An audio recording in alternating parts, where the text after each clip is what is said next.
Hello, my fellow comic book collectors. Just a quick unboxing, just a couple packages that arrived in the mail. I'm not really sure what these are. I have sort of my thoughts of what they could be, but I'm not 100% sure. So we'll find out, and since it's a smaller unboxing, I will kind of get into what these books are and maybe a little bit about them as well. But I'm not sure what they are, so it should be interesting. So let me just get it open here. This one's a little challenging to open. I'm somewhat worried about this one. It wasn't the best shipping, like the way it was shipped. It's kind of like this really flimsy bag. And that's not a good sign. Oh, I don't like when people don't send things properly. This came all the way from Australia too. So it's not a good sign that it was sent so poorly. Oh, wow. Okay. So this is actually a very important book, too. It was in low grade anyways, so probably it's not going to be too much worse. It is in, it's complete. It's like a 1.0, kind of maybe 2.0 level. It's My Confessions, I believe it's number 4. I'm not sure. Number 8. Sorry, number 8. Had to remember the issue number. So yeah, so this is actually a very key issue. It doesn't look like much. It's from Fox, and Fox Publishing would hire a lot of artists and kind of work them hard and didn't give them much credit. However, there was one artist that Fox hired that became very important artist to the Golden Age and even into the modern era. And that was Wally Wood. And this book happens to be the first artwork by Wally Wood where he actually signed his name in the comic. Now, as I was saying, Fox, they didn't like giving credit to the artist. So often a lot of the artwork on their books was not signed. So what he did was he actually, maybe I can show it. He actually put his signature, and I'm just worried that this book is pretty fragile, but he actually put his signature into the artwork itself in a very sneaky way. I'll see if I can find it. Hopefully I can find it really quickly and I can show it to you. But it was very clever of him because, he wanted to get credit for his work, and I am not sure where it is. It's very subtle, so I gotta find it. But this is the first time that he actually had his signature, and Wally Wood's signature is kind of one of those signatures that he's that the artist is recognized for. It's his signature is kind of special. I mean, it's not too complicated or anything, but it's just it's one that's recognizable. I'm just trying to find it. Hey, I know. Okay, I know where it's supposed to be.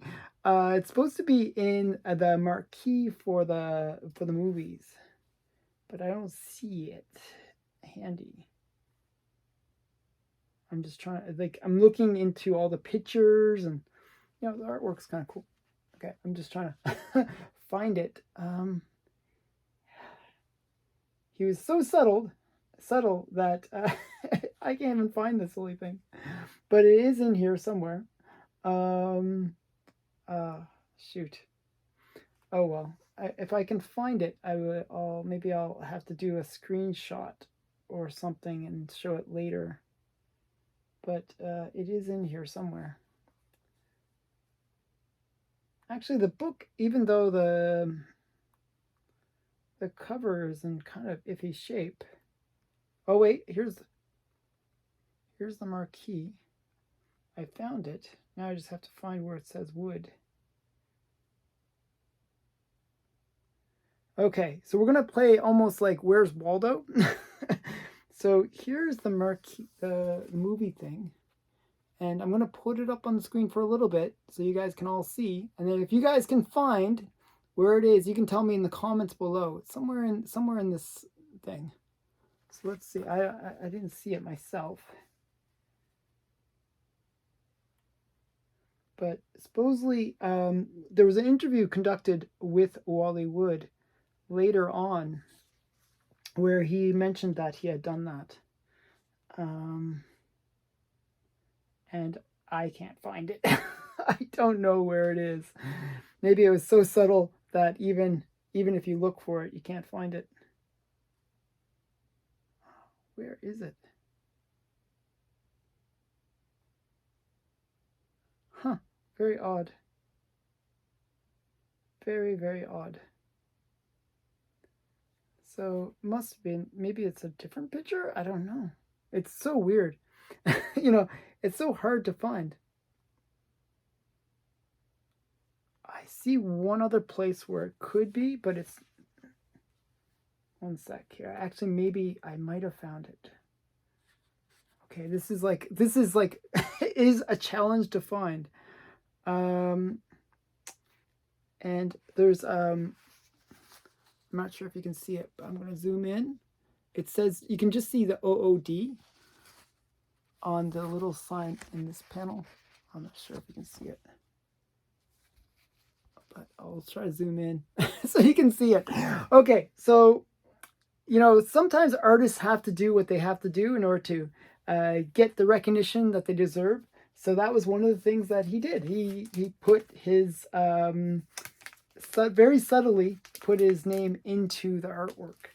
You know, and when I say that, I mean, it wasn't just a signature or something like that, like a typical signature, but it was actually part of the image in a way. Okay, so that that was the first one. Very cool comic. I wish they had sent it a little bit better. This next one, they shipped very well. It's in a good box.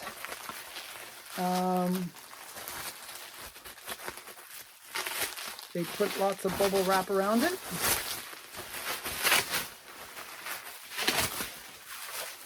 Okay.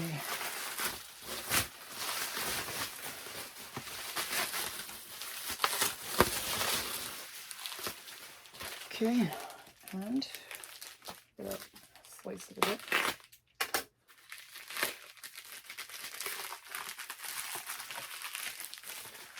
Okay, so this one is a little different. So we went from Golden Age, which was that other book, to modern. This is a very modern book. I've actually heard that this is a really cool story. My friend Mark Olroyd, he was talking about this book, and I thought, wow, it just sounds like such a great story. I wanted to get not only the book, but I wanted to get like it in a high grade. I wanted to get like, you know, the actual, and it's not expensive, so it's like one of those books, like it was $50 or something like that, to get it in a 9/8 slab. But this is The Many Deaths of Laila Starr. So basically what happens is, I believe she is a Grim Reaper, okay?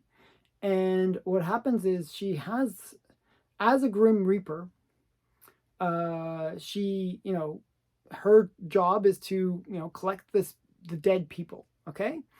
And what ends up happening is there's somebody who invents a cure for death, you know, so people don't die anymore, and basically puts her out of business. Like now she has nothing to do, right?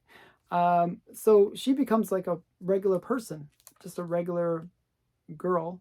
And she goes through many deaths, like, and she tries to go back before this happens in order to stop people from not dying. And then she goes through many iterations of herself where she dies and gets born again as some other version. And you know, there's like a whole bunch of stories about her. So I thought it sounded very interesting. I'm just reiterating what I was told. I haven't read it yet. I always like to get the books and then read them. I know it sounds weird, but That's what I do. But I just thought it sounded really cool. It's Ram V, and yeah, so Ram V is the guy that wrote it. Yep. So just really cool book. I'll show you the back. The many deaths of Layla Starr. So I think that's kind of cool. I always like, despite how many like low grades I have in my collection, I actually do like the higher grades. I do appreciate getting a 9.8. I just can't afford it for these golden age books. There's generally never any 9.8s anyways, but um, it's one of those things, like they're just so expensive in high grades. So I just like to have the books in my collection, and to get it in a 9.8 because it's a modern book, sure, why not? And it seems so cheap, like $50 compared to, like, you get like some old golden age book like that other one. I think that was like $100, and it's in really bad shape. So it's just like, it is what it is. Like modern books are much cheaper. But I actually like the golden age better. They're much cooler. So I hope you enjoyed this video. I went into a little bit more into the comics. If you could find that Wally Wood signature somewhere on the panels that I showed, please comment below. I'd like to know where it is. I think it's the one that I showed at the end, but I'm not sure. But yeah, thanks again for watching. Bye for now.